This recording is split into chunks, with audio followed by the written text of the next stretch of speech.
সম্মানিত ভাই বোনেরা, আসসালামু আলাইকুম। সম্মানিত ভাই বোনেরা, আমার এই ভিডিওতে যে গাছটি দেখতে পাচ্ছেন, এটা এক জাতের কচু, আমরা বলি ঘাটকুল।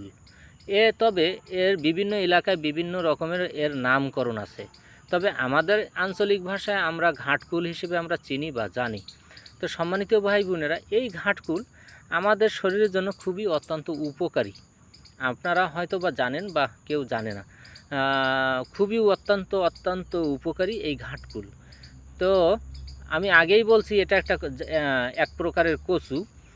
তো সম্মানিত ভাই বোনেরা, কী এমন রোগের কাজ করে? যাদের মেরুদণ্ড বা মাজার হাড়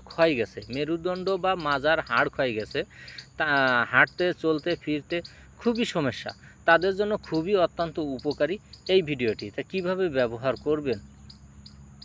সম্মানিত ভাই বোনেরা, এটা তো ছেঁচে রস করে খাওয়া যাবে না, তবে এটা আপনার রান্না করে খেতে হবে। এই পাতার ভর্তা বানাইয়ে খাইতে হবে। এই ঘাটকুলির পাতার ভর্তা খাইতে পারেন। আবার এই ডাঁটাটাও আপনি রান্না করে আপনি খাইতে পারবেন লতির মতন করে। তবে আপনার খাদ্য তালিকায় প্রতিনিয়ত এই ঘাটকুলির পাতার ভর্তা আর এই ডাঁটি লতির মতন করে রান্না করে আপনার খাদ্য তালিকায় প্রতিদিনই রাখতে হবে। আপনি কিছুদিন খান, ইনশাল্লাহ আপনি উপকারে আসবে। তো সম্মানিত ভাই বোনেরা, ভিডিওটি যদি আপনি ইউটিউবে দেখে থাকেন, ইনশাআল্লাহ সাবস্ক্রাইব করে দিবেন। আশা করি সাবস্ক্রাইব করে আপনি আমার পাশে থাকবেন ইনশাআল্লাহ।